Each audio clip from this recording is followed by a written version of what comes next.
নমস্কার, কেমন আছেন সবাই? আশা করছি সবাই ভালো আছেন, সুস্থ আছেন, আর আমিও আছি ভালো।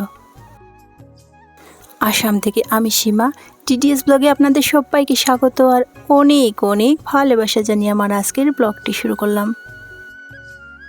আজ আমার বাসি বিছানা তোলা থেকেই ব্লগটি শুরু করেছি। চাটা খেয়ে চলে এসেছি বিছানাটা গোছাতে।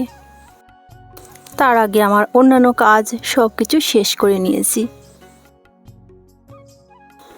রাত্রিবেলা অনেকটা ছোট হয়েছে, তাই সকালবেলা ঘুম থেকে উঠতে উঠতেও অনেকটা দেরি হয়ে যায়। বুঝতে পারবেন ওই জানালা দেখে রুদ্রি মামা আসছে, সেটা দেখলেই আপনারা বুঝতে পারবেন।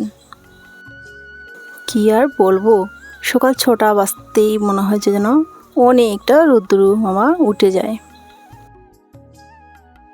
তবু আর কি বলবো, অনেক চেষ্টা করি যে ভোরবেলা ঘুম থেকে ওঠার, কিন্তু কিছুতেই উঠতে পারি না। ঘুম যেন চোখ থেকে সরতেই চায় না। আর একটু বেলা হলে কাজ বাজ করতে অনেকটা কষ্ট। এই যে দেখুন, আমি যখন বিছানা গোছাচ্ছিলাম তখন বড়বাবু আমার ক্যামেরার সামনে এসে কি জানি একটা বলছিল, আমি সেটা কাটিনি, রেখে দিয়েছিলাম। কাজ করতে করতে দেখুন একটু থমকে গেছি, সেটার কারণ হচ্ছে বড়বাবু ক্যামেরার পেছন থেকে আমাকে যা যা বলছিল সেটা আমি মন দিয়ে শুনছিলাম। এটা হচ্ছে আমার পার্সোনাল, সে কারণে আমি মিউট করে দিয়েছি। এত গরম জানেন বন্ধুরা, প্রচুর রৌদ্র, আর কাজ বাজ করতে একদমই ইচ্ছেই করে না।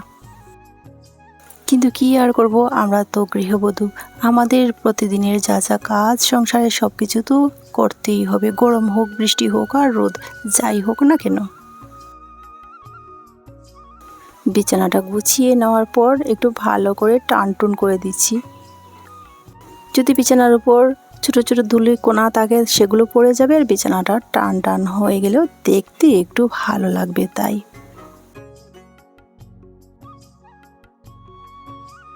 এর সাথে সাথে আমার সোফার উপরে ছিল আমার মোবাইলের চার্জার, সেটা সরিয়ে সোফার কাভারটাও একটু টান টুন করে ছেড়ে ছুড়ে রেখে দিয়েছি। তো বন্ধুরা, যদি ভিডিওটি আপনাদের কাছে ভালো লাগে তাহলে একটা লাইক দিয়ে প্রথম থেকে শেষ অবধি থাকার অনুরোধ করছি। আর যদি বেশি ভালো লাগে তাহলে সাবস্ক্রাইব করে আমার পাশেই থাকবেন। আর যারা অলরেডি সাবস্ক্রাইব করে আমার পাশে আছেন, আপনাদেরকে অসংখ্য ধন্যবাদ আর অনেক অনেক ভালোবাসা।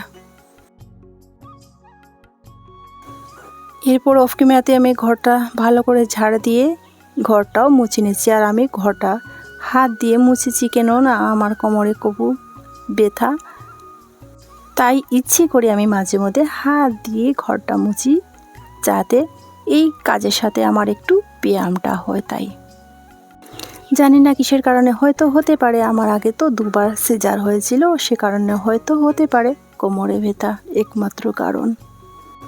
অনেকবার অনেক ডক্টর দেখিয়েছি, অনেক মেডিসিন খেয়েছি, তা ও কিছুতেই কমছে না। যদিও বা একটু কমে তাহলে আবার ওই আগের মতো ব্যথাটা শুরু হয়ে যায়। আমাদের তো সংসারের দায়িত্ব কর্তব্য তো পালন করতেই হবে, শরীরটাও একটু বাঁচিয়ে কাজগুলো একটু বুদ্ধি করে করি। যখন থেকে আমি আর সহ্য করতে পারছি না তখন কিন্তু আমি ওই মপ দিয়ে ঘরটা মুছি। এরপর আমি দরজাটাও একটু ভালো করে মুছে নিচ্ছি। অনেক দিন হয়েছে দরজাটা মুছাই হচ্ছে না, অনেক ধুলোবালি পড়েছে তো দরজার মধ্যে। সত্যি কথা বলতে সব কাজ সব সময় করাটা সম্ভব হয় না। যখন দেখি একটু কাজের ফাঁক তখন ওই সমস্ত কাজগুলো একটু করে নিই। সেটা তো আমাদের নিজেরই ঘর, তাই কোনটা ভালো কোনটা খারাপ, কোনটা কোন সময় কোন কাজ করতে হবে সেটা তো বুঝে সুঝে করতে হবে। আর সত্যি কথা, আমার নিজের কাজ আমি নিজে করতে কখনোই লজ্জা মনে করি না। আর ওইদিকে আমি কতটা খেলনা নিয়ে বসেছি, কেন জানেন? আমার তো এখন আর খেলনা বয়স নয়, অনেক আগে পেরিয়ে গেছে এই বয়স।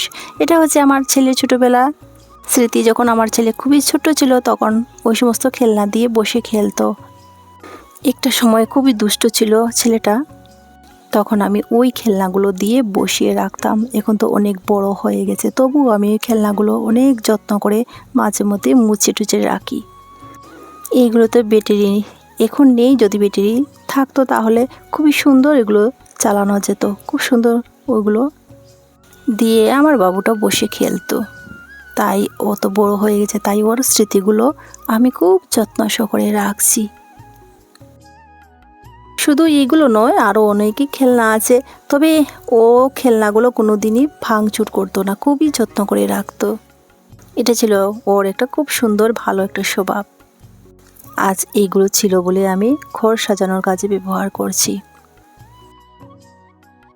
তার সাথে সেগুলো আমি যত্ন করে রাখছি বলে এখন ও মাঝে মধ্যে এগুলো দেখে আর বলে আমি কখন কি করতাম এগুলো দিয়ে। তো আমি মাঝে মধ্যে বলে দিই যে ওইগুলো দিয়ে তুমি কিভাবে খেলতে। ছোটোবেলার স্মৃতি, যদিও বা এখন ওর কোনো কিছুই মনে নেই, কিন্তু আমার তো সবগুলো মনে আছে। তাই আমি ওই খেলনা দিয়ে মাঝে মধ্যে সব ছোটোবেলার গল্পগুলো ওকে বলি। মাঝে মধ্যে ও কাছে বসে মনোযোগ সহকারে ওর ছোটোবেলার গল্পগুলো শুনতে আমার কাছে। এরপর আমি অন্যান্য কাজ সেরে ছান টান করে ঠাকুর পুজো দিয়ে রান্নাবান্না করে নিয়েছি। তো বন্ধুরা, সেগুলো আমি একদমই শেয়ার করিনি। রান্নার পর যখন ওদের জন্য ভাতটা বেড়েছি তখন আপনাদের মধ্যে শেয়ার করেছি। রান্না করেছি আজ পোড়ল আলু দিয়ে শুটকি মাছ দিয়ে কোড়ো করেছি, আর চারাপোনা মাছের তেল ঝাল। খাওয়া দাওয়া সেরে অন্যান্য কাজ সেরে একটু শুয়েছিলাম। এটা হচ্ছে একদম বিকেলের। ঘুম থেকে উঠে আগের দিন একটু ছোলা আর মুগ গোটা ভিজিয়েছিলাম, সেগুলো একটু অঙ্কুর বেরিয়েছে। এখন ওইগুলোর মধ্যে দিচ্ছি ব্ল্যাক সল্ট, ধনে পাতা, কাঁচা লঙ্কা আর লেবু দিয়ে সবগুলো একটু ভালো করে মেখে নেব।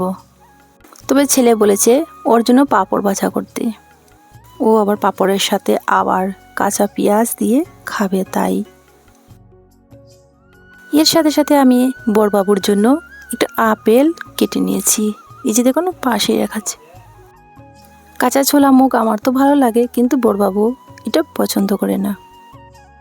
তবে দেব আমি ওকে, আপেলের সাথে সামান্যটুকু দেব ওকে। ধৈর্য ধরে যারা এতক্ষণ আমার সাথে আছেন আপনাদেরকে অসংখ্য ধন্যবাদ। আমার তো এগুলো না ভীষণ পছন্দ, খুবই ভালো লাগে খেতে। আমার মতো কারা কারা পছন্দ করেন বন্ধুরা কাঁচা ছোলা মুগ খেতে? যেমন উপকার তেমন আমার কাছে ভীষণ ভালো লাগে। বন্ধুরা, আজ এই পর্যন্ত। দেখা হচ্ছে পরবর্তী ভিডিওতে। সবাই সুস্থ থাকুন, ভালো থাকুন, সাবধান থাকুন। আসি, টাটা।